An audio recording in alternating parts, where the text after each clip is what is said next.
कहानी की शुरुआत होती है और हमें एक आवाज सुनाई देती है। हमें अरबों साल पहले जिंदगी दी गई, तो हमने उसका क्या किया। अब हम लूसी नाम के एक लड़की को देखते हैं जो अपने दोस्त के साथ खड़ी थी। वो उसको एक बैग दिखाता है और कहता है तुम्हें ये उस होटल के अंदर जाकर एक आदमी को देकर आना होगा, जिसके बदले में हमें $1000 मिलेंगे। लूसी कहती है इतने कम पैसों में मैं ये काम नहीं करूंगी। जब लूसी उसे मना कर देती है तो अब वो उस सूटकेस को एक हथकड़ी के साथ लूसी के हाथ पर बांध देता है और उसे अंदर जाने का कहता है। उसे भी अब अपने दोस्त की बात को मानना पड़ता है। वो होटल के अंदर आ गई थी और रिसेप्शन पर आकर उस आदमी के बारे में पूछती है जिसका नाम मिस्टर जैंग था। तभी वहाँ पर कुछ लोग आते हैं जो लूसी के दोस्त को होटल के दरवाजे पर ही गोली मार देते हैं और लूसी को पकड़कर अपने साथ एक होटल के कमरे में ले आए थे। वहीं पर मिस्टर जैंग आता है जिसके हाथ खून में भरे हुए थे। वो आकर अपने हाथ धोता है और लूसी से पूछता है बताओ इस सूटकेस में क्या है। लूसी उसे देखकर घबरा गई थी और रोने लगती है। कहती है मैं नहीं जानती इसमें क्या है, मुझे तो सिर्फ मेरे दोस्त ने आपको ये सूटकेस देने का कहा था। अब वो उस सूटकेस का कोड बताकर चुप जाते हैं और लूसी से उसे खोलने का कहते हैं। वो पूछती है क्या है इसमें, कोई बॉम्ब है। जैंग कहता है हो सकता है, मुझे तुम्हारे दोस्त पर बिल्कुल भरोसा नहीं, वो कुछ भी कर सकता है। लूसी को बहुत डर लग रहा था, वो उसे खोलने से मना कर देती है। जैंग के आदमी जब उस पर गन करते हैं तो बेचारी डर कर कहती है वेट रुको मैं खोलती हूँ। अब वो उस सूटकेस को कोट लगाकर जब खोलती है तो उसमें से 4 नीले कलर के पैकेट्स मिलते हैं जो किसी तरह का ड्रग था। अब उस ड्रग को टेस्ट करवाने के लिए जैंग के लोग एक आदमी को लाते हैं। जब वो उस ड्रग को सूंघता है तो वो अजीब अजीब हरकतें करने लगता है और जोर जोर से हंस रहा था। जैन को उस आदमी की बात बिल्कुल पसंद नहीं आती। वो लूसी के सामने ही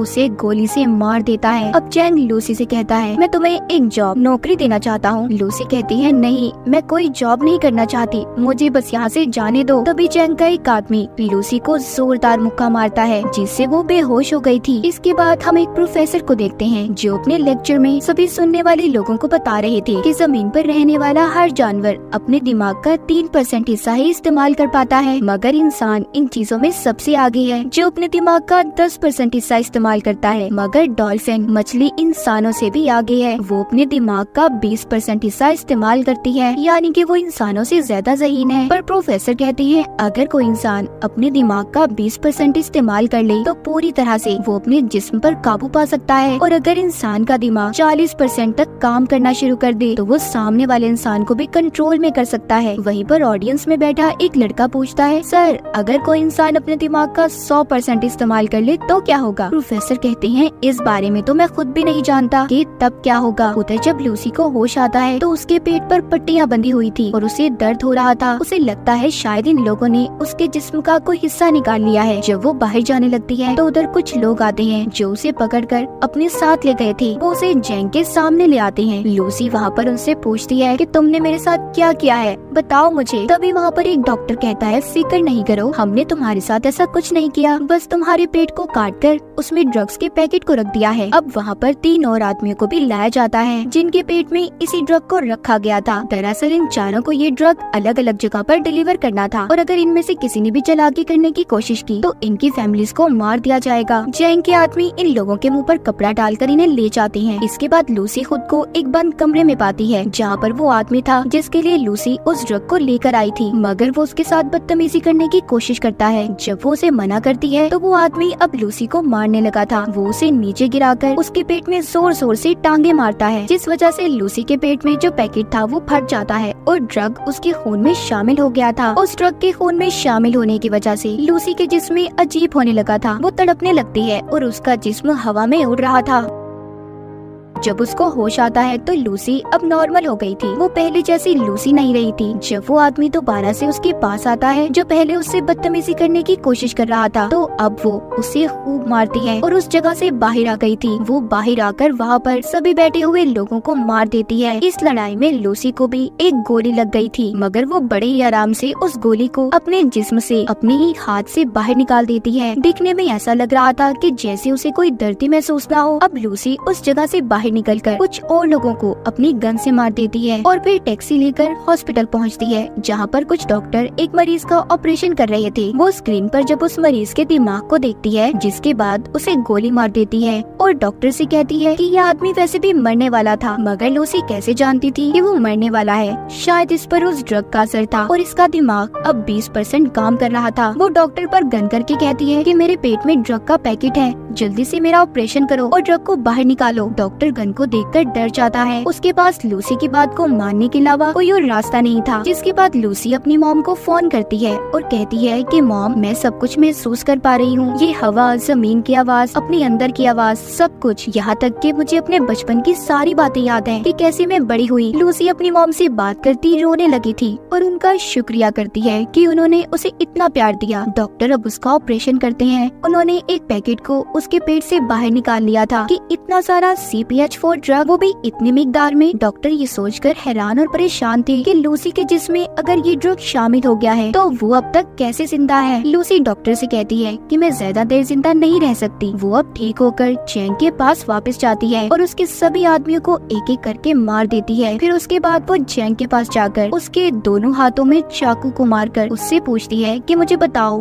बाकी के आदमी कहाँ पर हैं जिनके पेट में तुमने ड्रग को रखा था। मगर जैंग जब उसको कोई जवाब नहीं देता तो वो अब उसके दिमाग को पढ़ने लगती है, जिससे लूसी को उन आदमियों के लोकेशन के बारे में पता चल गया था जहाँ पर उन्हें भेजा गया था। दरअसल लूसी का दिमाग उस ड्रग की वजह से हद से ज्यादा काम कर रहा था। वो यहाँ तक ये भी देख सकती थी कि कैसे दरख्त जमीन से उगते हैं और कैसे अपनी खुराक लेते हैं। अब लूसी अपनी एक दोस्त के घर जाती है, जहाँ पर वो उसका लैपटॉप इस्तेमाल करके उस प्रोफेसर के बारे में पता करती है जो हमने कहानी के शुरू में देखा था, जो दिमाग के ऊपर लेक्चर दे रहे थे, जिनका नाम सैमुअल था, जो पिछले 20 सालों से इंसानी दिमाग के ऊपर रिसर्च कर रहे थे। वो अब उनके बारे में सब पता करके उन्हें कॉल करती है। लूसी उन्हें बताती है कि मैंने आपकी वेबसाइट पर 7000 पेजेस को पढ़ लिया है, मैंने पूरी रिसर्च पढ़ी है जो मुझे जुबानी याद है। लेकिन प्रोफेसर सैमुअल को उसकी बातों पर जरा भी यकीन नहीं था। तभी अगले ही पल लूसी प्रोफेसर सैमुअल की टीवी स्क्रीन पर होती है, क्योंकि उसने अपने दिमाग का 28% इस्तेमाल कर लिया था। वो अब सभी इलेक्ट्रॉनिक्स चीजों को कंट्रोल में कर सकती थी। लूसी उन्हें बताती है, आपने अपनी रिसर्च में जो कुछ भी लिखा है सब कुछ सही है, मेरे दिमाग में बहुत सी बातें हैं, मैं इनका क्या करूं, मैं बहुत कुछ जानती हूं। तो प्रोफेसर सैमुअल कहते हैं, फिर तो तुम्हें ये सब बाकी लोगों को भी बताना चाहिए। लूसी अब प्रोफेसर सैमुअल से मिलना चाहती थी। सबसे पहले वो बेस बदलकर एयरपोर्ट पर जाती है, जहाँ पर उसे वो आदमी मिलते हैं जिनके पेट में जैंग ने ड्रग्स को रखवाया था। वो इस बारे में पुलिस को बता देती है और साथ ही उनके स्क्रीन पर उनकी तस्वीरों को भी भेज दिया था। पुलिस जिसके बाद अपना काम शुरू करती है और उन लोगों को पकड़ लेती है। लूसी ने अब अपने दिमाग का 40% इस्तेमाल कर लिया था। उसके जिस्म में जो सेल्स थी वो टूटने लगते हैं और उसकी चीजें जल रही थी। वो सबसे छुपकर खुद को वॉशरूम में बंद कर लेती है और जल्दी से ड्रग के पैकेट को निकाल कर लेने लगी थी, जिसको खाते ही वो बेहोश हो जाती है। जब उसको होश आता है तो वो खुद को हॉस्पिटल में पाती है। वो अपने दिमाग का अब 50% इस्तेमाल कर पा रही थी। वहाँ पर पुलिस भी आ जाती है जो लूसी को गिरफ्तार करने आई थी, मगर लूसी अपनी ताकत का इस्तेमाल करती है। उसने इंस्पेक्टर के अलावा वहाँ पर जितने भी पुलिस वाले थे सबको बेहोश कर दिया था। जैसे कि प्रोफेसर सैमुअल ने बताया था कि जब इंसान 40% से ज्यादा अपने दिमाग का इस्तेमाल करेगा तो वो दूसरों पर भी काबू पा सकता है, और लूसी के साथ भी ऐसा ही हो रहा था। उसके साथ ऐसा इसलिए था कि जैसे जैसे वो ड्रग की मिकदार को अपने जिस्म में बढ़ा रही थी, उसका दिमाग ज्यादा से ज्यादा काम कर पा रहा था।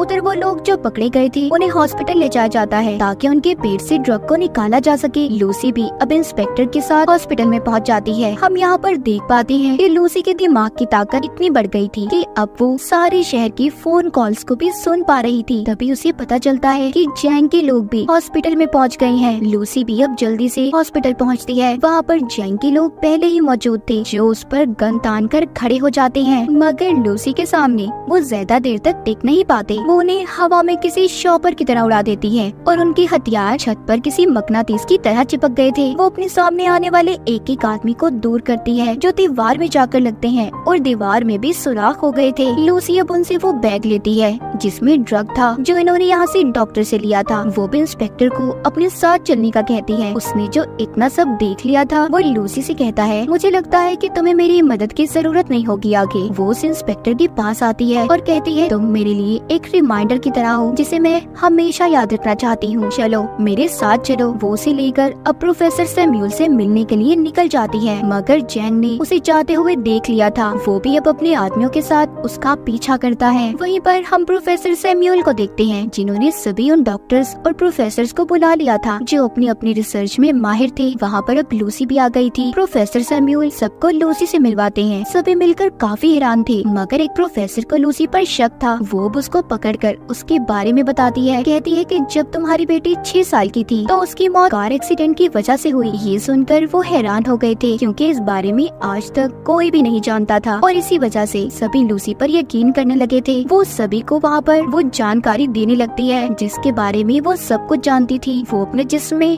म्यूटेंट्स को भी बदलने लगती है। कभी उसका हाथ किसी चुड़ैल की तरह खतरनाक, तो कभी एक हाथ को वो 2 हाथों में बदल रही थी। ये देखकर सभी हैरान थे। लूसी कहती है कि हमें हमेशा सिखाया गया है 1+1 2 होते हैं। दरअसल नंबर होते ही नहीं है। ये नंबर्स तो इंसान ने खुद को समझाने के लिए बनाए हैं, ताकि उन्हें चीजें आसानी से समझ आ जाए। प्रोफेसर सैम्यूल कहते हैं कि अगर दुनिया मैथमेटिक्स रियाजी पर नहीं चलती तो फिर कैसे चलती है। लूसी उन्हें समझाती है कि एक गाड़ी है जो बहुत तेज चल रही है, और चलते चलते वो इतनी तेजी से चलने लगी कि दिखना ही बंद हो जाए। वो नजर तो नहीं आएगी पर चल रही होगी। असल में सिर्फ एक वक्त ही जरूरी है। टाइम, वक्त के बगैर हमारा कोई वजूद नहीं। तभी वहाँ पर जैंग और उसके लोग आ जाते हैं। उन्होंने बिल्डिंग को चारों तरफ से घेर लिया था। इंस्पेक्टर लूसी से कहता है हम ज्यादा देर तक उनको नहीं रोक पाएंगे। लूसी अब अपने जिस्म में MPH4 ड्रग की ड्रिप्स को लगवा लेती है, जो कि हॉस्पिटल से लेकर आई थी। वो प्रोफेसर को कहती है कि मैं एक कंप्यूटर बनाऊंगी और अपनी सारी जानकारी उसमें महफूज कर दूंगी, फिर जिसके बाद आप उसे एक पेन ड्राइव में स्टोर कर लेना, जो आगे की जिंदगी में इंसानों की भलाई के लिए काम आ सकता है। प्रोफेसर जानते थे कि इतने ज्यादा ड्रग्स की डोज लेने के बाद लूसी बच नहीं पाएगी। लूसी भी इस बात को जानती थी, मगर अब वो खुद को सेक्रीफाइस कुर्बान करने के लिए तैयार थी। वो अपने दिमाग के 70% हिस्से को इस्तेमाल करती है, जिसके बाद वो कमरे में मौजूद सभी मेटल्स और एनर्जी का इस्तेमाल करके एक बहुत बड़ा कंप्यूटर तैयार करती है, जिसके अंदर वो अपनी सभी जानकारी को स्टोर करने वाली थी। और फिर वो अपने दिमाग का 80% हिस्सा इस्तेमाल करके एक कंप्यूटर तैयार करती है, जो इस तरह की नॉलेज, जानकारी को स्टोर कर सकता था। लूसी अपने दिमाग को इस हद तक इस्तेमाल कर लेती है कि वो वक्त के दूसरे हिस्से में भी पहुंच गई थी, यानी कि वो टाइम ट्रेवल भी कर सकती थी। इसके बाद वो हजारों साल पीछे जाकर जमीन पर जब डायनासोर थे वहाँ पर पहुँच जाती है। जब वो उस वक्त से थोड़ा और पीछे जाती है तो वो उस वक्त में पहुँच गई थी जब इंसान का कोई वजूद ही नहीं था, सिर्फ चंद ही एक इंसान थे, मगर वो भी जानवरों के रूप में। अब लूसी वापस आती है। जैसे जैसे वो अपने दिमाग का इस्तेमाल कर रही थी, उसका जिस्म गायब होता जा रहा था। जब वो 99% अपने दिमाग का इस्तेमाल करती है तो आसमान पर उस वक्त में पहुंच जाती है जब जमीन का ये हिस्सा बना था। वहाँ पर अब जैंग भी आ गया था। इससे पहले वो लूसी को मारता, वो अपने दिमाग का 100% हिस्सा इस्तेमाल करके गायब हो गई थी। वहीं पर इंस्पेक्टर आ जाता है, जिसने अब जैंग को मार दिया था। लूसी प्रोफेसर को आकर पेन ड्राइव देती है, जिसमें उसने अपने दिमाग के सारे डाटा को स्टोर कर दिया था। इंस्पेक्टर पूछता है लूसी